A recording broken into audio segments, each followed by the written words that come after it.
True crime. Gerard Schaeffer. He was a police officer in sunny Florida. This all takes place 1969 to 1973. A lot of his victims were killed by strangulation, stabbing, and even tied to a tree and tortured to death. He was finally apprehended December 3rd, 1995. He was put in this exact same prison in Florida State Prison where Ted Bundy was being held. He had several conversations with Ted Bundy.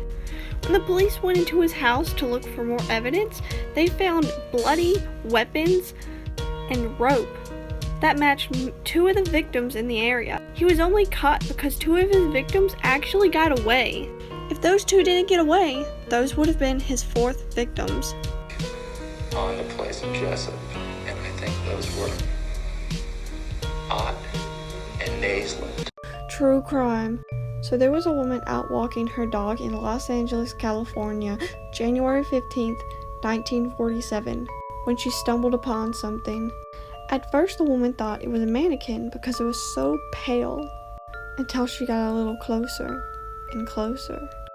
She noticed it was a human being sliced in half with her face cut ear to ear to make it look like a horrifying smile. The police confirmed that this woman was cut open with surgical tools. Then she was identified as Elizabeth Short, a 22-year-old woman from Los Angeles. The police had no leads of who killed her. The newspaper dubbed her as the Black Dahlia after a movie that just came out, a murder mystery called The Blue Dahlia. It released 9 months before she was murdered. Who killed her? True crime. Christina Falling, or known as the Cabbage Patch Killer. At a very young age of 14 years old, she married a 25-year-old man. The marriage only lasted up to 6 weeks until they finally got divorced because she threw a 25-pound stereo at her husband's head. Then, when she was a teenager, she became a babysitter, and that is when the murders arose. She killed up to 7 victims, 5 babies and 1 adult. How she would kill many of her victims would suffocate them. And when she was finally arrested in 1982, the police asked, "Why did you kill all those people?" She just said, "The voices in my head told me to."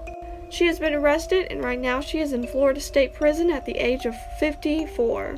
She was only 17 years old when she committed all of those murders. It kind of sounds like she was a schizophrenic.